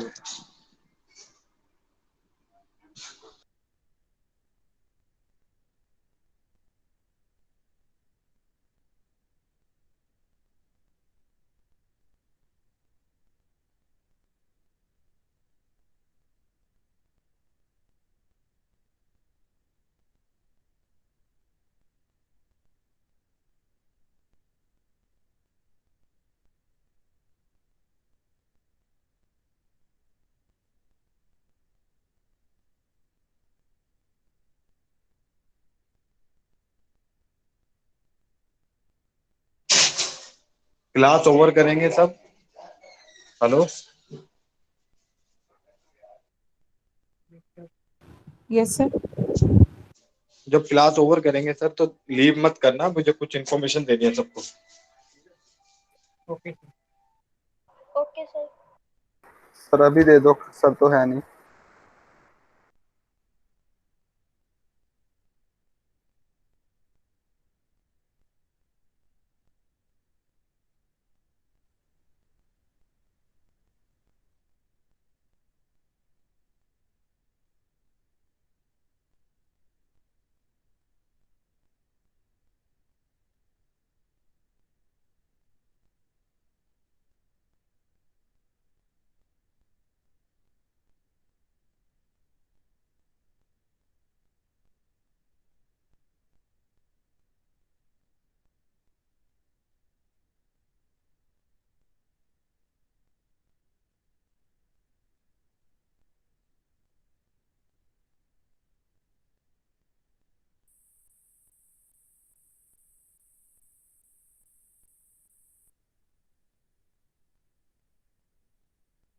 अब तुम लोग को मेरी आवाज आ रही है क्लियर? Yes yes sir. ठीक है। Yes sir. तो मैं वापस से स्क्रीन प्रेजेंट कर रहा हूँ, वहीं से शुरू कर रहे हैं जहाँ पे स्टॉप किया था।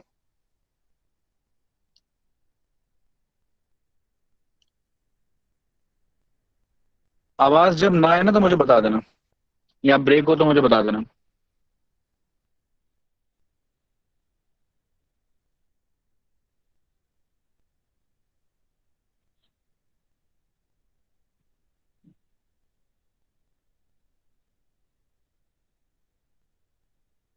मेरी आवाज आ रही है? यस स्क्रीन दिख सर। रही है?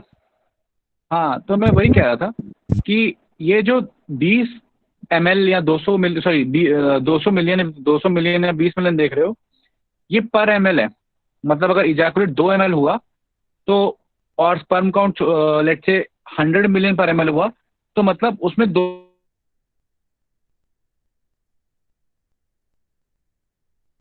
सर फिर ब्रेक हो रही है। मिलियन स्पर्म्स होंगे। ब्रेक हो रही। अगर अगर 200 मिलियन मान लीजिए स्पर्म काउंट है किसी का पर ml, और चार,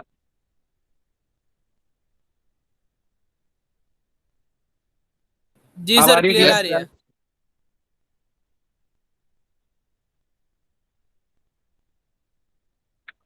तो मैं कह रहा हूं कि एक पर्सन है, उसका स्पर्म काउंट है लेट से 200 मिलियन पर ml, और इजैकुलेट है 3 ml, तो टोटल स्पर्म काउंट उसका हो गया 600 मिलियन।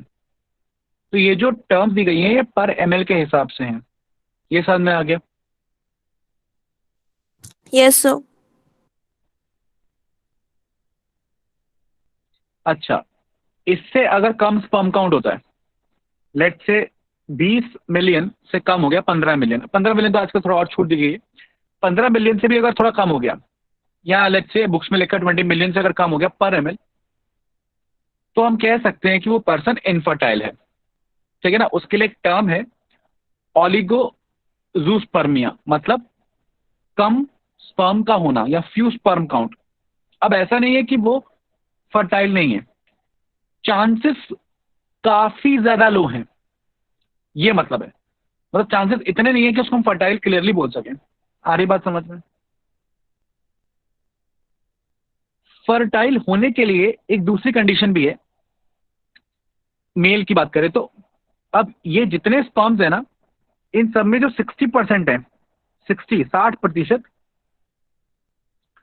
60% स्पर्म्स मॉर्फोलॉजिकली शेप में बढ़िया होने चाहिए, ठीक, और 40% मोटिलिटी में अच्छे होने चाहिए। मतलब मैंने एक बार स्पर्म सैंपल को देखा, आपको मैं डायग्राम दिखाता हूं।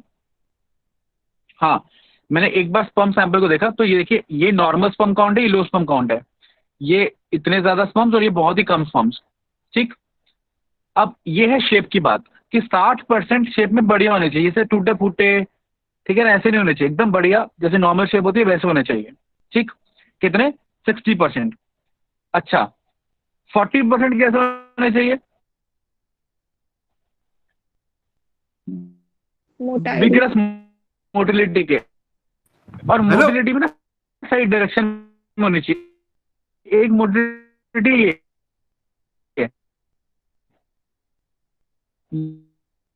ये ऐसी सर बहुत जो ब्रेक हो रही है आवाज। येलो वाले पार्ट में नजर आ रही है, ब्रेक हो रही है।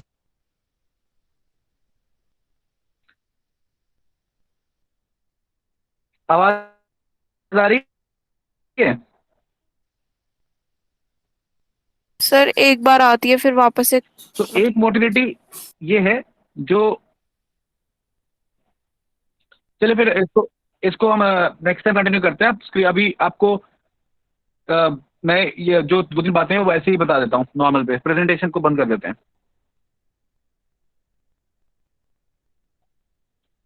अब आपको मेरी आवाज क्लियर आ रही है? मैंने प्रेजेंटेशन बंद कर दिया है। Yes sir.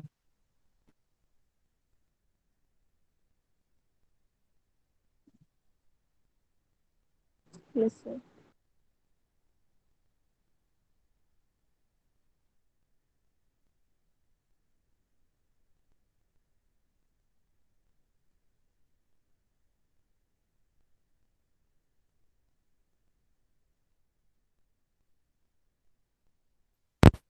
क्लियर आ रही है? अब आप लोग को मेरी आवाज आ रही है? तो यस सर। मैं यहाँ पे आपको एक दो चीजें बताने जा रहा था, वो सुन लीजिए। मैं ये कह रहा था कि जो स्पर्म का टोटल काउंट है ना, उसमें 60% जो स्पर्म्स हैं वो होने चाहिए कैसे, एकदम शेप में बढ़िया, भाई आड़े टेढ़े मुड़े फुड़े ऐसे नहीं चलेंगे। फिर दूसरा है उसका लोकोमोशन। लोकोमोशन प्रॉपर होना चाहिए, मतलब स्पर्म ना गोल गोल नहीं घूम रहा होना चाहिए, वो उसका मूवमेंट फॉरवर्ड डायरेक्शन में होना चाहिए प्रॉपर। तो 40% विगरस मोटिलिटी के और 60% गुड शेप में होंगे, तो ही हम बोलेंगे कि पर्सन फर्टाइल। अगर ऐसा नहीं होता तो हम उसको इनफर्टाइल बोल सकते हैं। क्लियर है पॉइंट? आ रही है बात समझ में? तो ये है कॉन्सेप्ट्स की बातें, ठीक है। अच्छा, और भी बहुत सारे टर्म्स हैं, जैसे मैं आपको चले नेक्स्ट टाइम लिखी हुई दिखा दूंगा। जैसे टर्म है एस्थेनोजूस्पर्मिया, मतलब कि बहुत ही कम स्पर्म है जो अच्छी शेप के हैं। सॉरी, एस्थेनोजूस्पर्मिया मतलब बहुत ही कम स्पर्म है जो मोटाइल हैं, ठीक है ना। टिराटोजूस्पर्मिया मतलब बहुत सारे स्पर्म बिगड़ी हुई शेप के हैं, मतलब बढ़िया शेप के स्पर्म क्या है, कम है, ठीक है ना। एजूस्पर्मिया मतलब स्पर्म का अमाउंट बहुत ही ज्यादा क्या है, कम है। तो बहुत सारे टर्म्स हैं जो इन सब चीजों के साथ रिलेटेड है, और ये सारे कॉन्सेप्ट ही रिलेटेड है, ठीक है। तो नेक्स्ट टाइम हम बात करेंगे कुछ मेल इनफर्टिलिटी की, और स्टार्ट करेंगे फीमेल रिप्रोडक्टिव सिस्टम। अभी के कॉन्सेप्ट में किसी को कोई डाउट है तो पूछ लो, फिर मैं एक क्वेश्चन मैं पूछूंगा आप लोगों से, 1-2 क्वेश्चन। सर स्पर्म की लाइफ स्पेन क्या होती बेटा है? ये क्वेश्चन मुझसे पहले भी किसी ने पूछा था, मैंने पहले भी इसका रिप्लाई कर चुका हूँ, ठीक है ना। हाँ 24 आवर्स, 24 घंटे सर। अच्छा, मतलब 24 घंटे में स्पर्म मर जाएगा?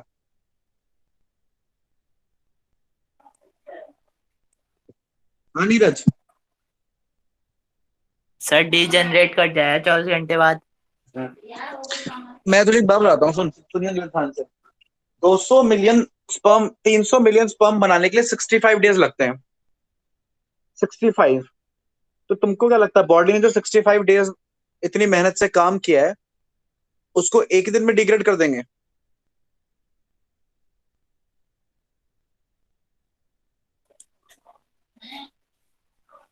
No sir. और बताता हूँ, there is something sperm bank. Sperm bank में स्पर्म को प्रिजर्व करते हैं, ठीक है ना, कई सालों के लिए, ताकि कल को आर्टिफिशियल इंसेमिनेशन किया जा सके। सर इजैकुलेशन के बाद तो 24 आवर्स से जिंदा रहेंगे वो। हाँ, अब तुम आए सही बात पे। तो वही सर मैं मैंने तुम्हें, वो बोला था। हाँ वही तो मैं तुमसे कह रहा हूँ, वही मैं तुम्हें समझाने की कोशिश कर रहा हूँ कि कोई पूछे कि स्पर्म का लाइफ स्पैन क्या है तो आपको बहुत ये जानना जरूरी है कि वो किस कॉन्टेक्स्ट में पूछ रहा है। अगर बॉडी के अंदर पूछ रहा है तो उसका एक अलग टाइम पीरियड है। फीमेल बॉडी के अंदर अगर बात करें जाए आफ्टर इजैकुलेशन, तो उसका फीमेल बॉडी के अंदर उसका लाइफ स्पैन होता है 1 डे, ठीक, 24 आवर्स। और अगर हम आर्टिफिशियल मेथड की बात करें तो हम बहुत टाइम के लिए स्पर्म को प्रिजर्व रख सकते हैं, ठीक है। तो वो पहले ही मैंने बताया था, प्लेस टू प्लेस वेरी करता है। खैर, मेरा अगर आपको सब समझ में आ गया, कोई डाउट नहीं है, तो मेरा अपना एक क्वेश्चन है जो आप आंसर करोगे। सिंपल सा क्वेश्चन है। आवाज आ रही है ना सबको? Yes sir. ओके, क्वेश्चन ये है कि एक पर्सन है, ठीक है, उसके पास उसके पास 1000 स्पर्मेटोगोनिया है, ठीक है ना 1000 स्पर्मेटोगोनिया छोड़ो, उसके पास 1000 प्राइमरी स्पर्मेटोसाइट्स हैं, ठीक है। अब इन 1000 प्राइमरी स्पर्मेटोसाइट से एट मैक्सिमम कितने कितने सेकेंडरी स्पर्मेटोसाइट्स बनाए जा सकते हैं और कितने स्पर्मेटोजोआ बनाए जा सकते हैं? आंसर देंगे अदिबा रहमान। Yes sir. अदिबा से पूछ रहा हूँ मैं। Yes sir. Adiba, 1000 primary spermatocyte से कितने सेकेंडरी स्पर्मेटोसाइट बन सकते हैं? सर एक मिनट, एक मिनट। मैं बता रही हूँ। आई थिंक 2000 हो सकता है। क्या स्पर्मेटोजोआ की secondary spermatocyte? Secondary spermatocyte. Secondary spermatocytes, ठीक है। तो 1000 प्राइमरी स्पर्मेटोसाइट से 2000 सेकेंडरी स्पर्मेटोसाइट बनेंगे और स्पर्मेटोजोआ कितने बनेगा दिबा? Spermatozoa 4000 sir. 4000। हाँ 4000 सही बात है, क्योंकि एक से याद रखना, एक प्राइमरी स्पर्मेटोसाइट से 2 सेकेंडरी स्पर्मेटोसाइट बनते हैं और 2 सेकेंडरी स्पर्मेटोसाइट से फर्दर 2 मतलब टोटल 4 स्पर्मेटोजोआ बन सकते हैं। Very good. अब अगला सवाल शुभम से है। शुभम, आवाज आ रही है?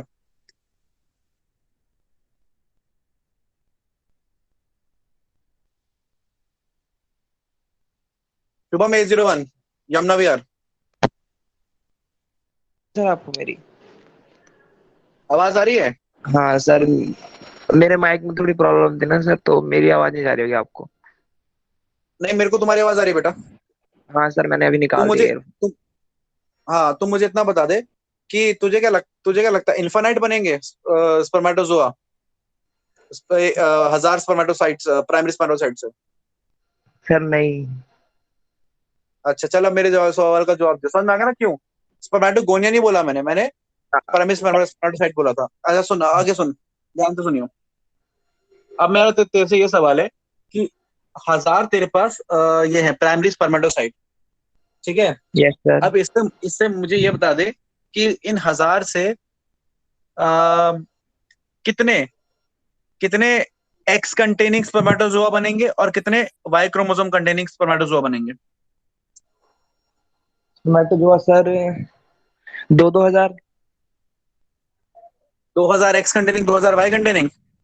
Yes sir. क्लियर है सबको ये बात? ठीक है, तो 1000 अगर प्राइमरी स्पर्मेटोसाइट होंगे तो 2000 सेकेंडरी स्पर्मेटो होंगे, 4000 स्पर्मेटोजोआ होंगे, 2000 एक्स वाले, 2000 वाई वाले। एक और सवाल है शुभम। Yes sir. अब यानी हाँ, मान लो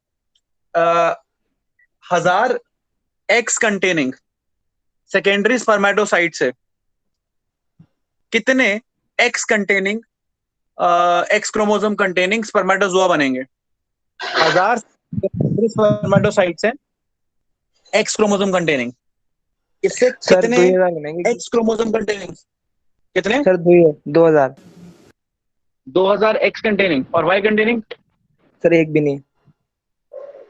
ठीक है, समझ में आ गया ना सब लोगों को कि अगर सेकेंडरी स्पर्मेटोसाइट का जो क्रोमोसोम होगा वही क्रोमोसोम अगर वो एक्स है तो उससे एक्स वाले ही बनेंगे, क्योंकि क्रोमोसोम एक्स होगा या वाई वो तो पहले डिसाइड हो जाएगा प्राइमरी स्पर्मेटोसाइट से सेकेंडरी स्पर्मेटोसाइट बनते वक्त।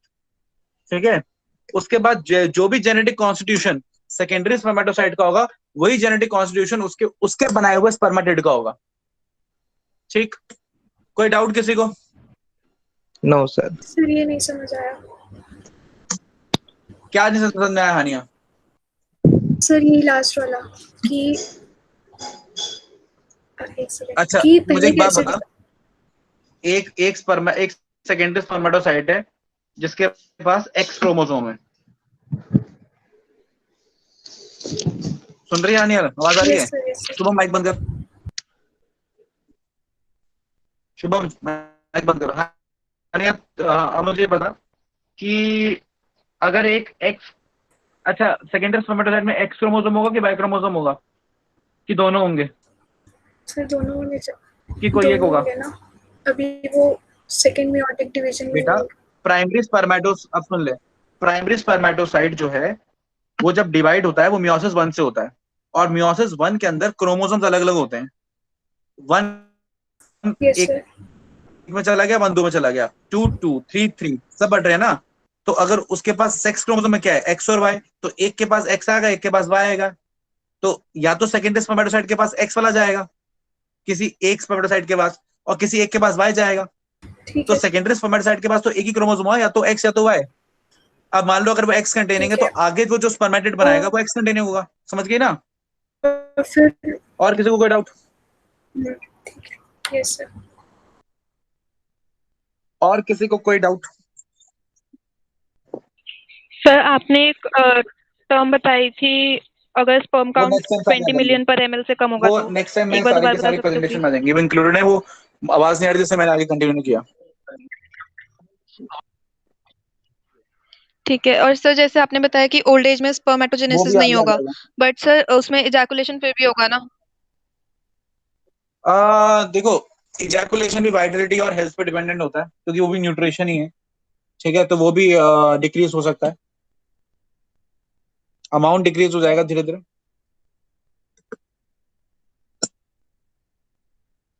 Okay sir.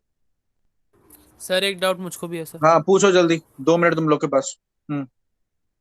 सर जो प्राइमरी स्पर्मेटिड से जो बने हमारे पास 4 सेल्स जो उससे क्या एक बोला बाद तूने? मियोसिस के बाद, क्या बोला तूने? मैंने बोला सर जो प्राइमरी स्पर्मेटोसाइट है हाँ उससे सही है, जो हाँ 4 स्पर्मेटिड्स बन गए, उन चारों हाँ। में वाई क्रोमोसोम होगा, मतलब ऐसे होगा, या फिर चारों में एक्स होगा कि चारों में एक्स वाई होगा जो 4 बनेंगे? मैं क्यों बताऊं तेरे को? तेरे को मियोसिस नहीं आती है? सर आती है सर। तो मियोसिस में क्या होता है बताइए जरा। सर पेयर के आज होमोलोगस क्रोमोसोम्स अलग अलग हो जाते हैं ना, तो जो पेयर जी वाले सर। क्रोमोसोम अलग अलग हो जाएंगे। तो बेटा जब एक्स और वाई पेयर में है, तो जब 2 सेल बनेंगे, जब प्राइमरी स्पर्मेटोसाइट से सेकेंडरी स्पर्मेटोसाइट बनेगा, तो एक सेल के पास एक्स आएगा एक के पास वाई आएगा, तो वहीं अलग हो गए वो लोग। तो जो आगे स्पर्मेटिड्स बनेंगे उसके पास आधों के पास एक्स होगा, आधों के पास वाई होगा, आधों के पास सिर्फ एक्स, आधों के पास सिर्फ वाई। इतनी सी तो बात है। समझा नहीं समझा? ओके सर, समझ गया सर, अब हाँ समझ गया। 2 हाँ एक्स होंगे सॉरी और सर 2 डिस्टर्ब कर रहा हूँ, रिकॉर्डिंग रोक सकता हूँ? हाँ रोक दीजिए सर, ये डाउट्स में रोक दिया कीजिए। Thank you.